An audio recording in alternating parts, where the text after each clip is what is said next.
Good afternoon and welcome back to another ironic introduction to another video. Today, I'm going to showcase my Black Widow Deadly Origins. I ranked her up because I love the character, but I didn't feel like it was a super great rank up. There's some niche value, but I knew I wasn't really going to see consistent use for her.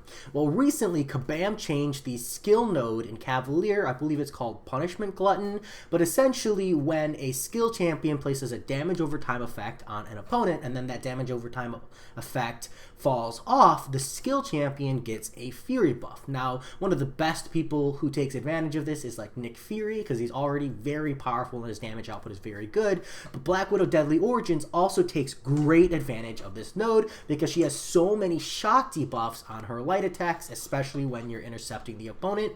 And this is going to scale her damage very, very nicely, which is arguably one of the things that makes her, not as desirable or exciting to use. You can see here just 4 Furies ramped my shock damage from 437 to 587. We're 10 Furies in. I'm getting like 700, almost 800 damage per tick shocks here, and just over the course of the fight as I ramp up to the 20 Fury max, my hits on Black Widow Deadly Origins, and more importantly, the damage over time from the shocks just really scales. I'm up to 1,000 per tick here, get a 19k crit on the first part of that SP2, and honestly, Captain Marvel Classic would have died to the Black Widow Deadly Origins there if I had hit more crits on the SP2.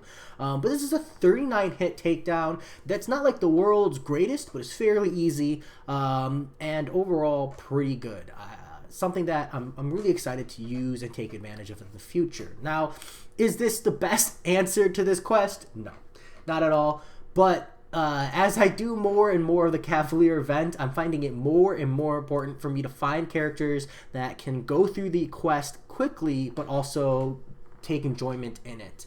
Because it's a slog, man. It's a slog, and to have a node and a quest where I can use Black Widow Deadly Origins and feel good about it, feel like I'm not making a sacrifice in my roster by bringing her on the team, it feels good. So hopefully some of you out there have found other champions with the node changes and the openness in the roster and found uses for these nodes. I know that there are a lot of other instances where the node changes have allowed for other champions to really step up and be fun and exciting to use. Let me know what you found or what you've used or who you've been excited to bring into the fold. But as always, I'll talk to y'all later. Peace.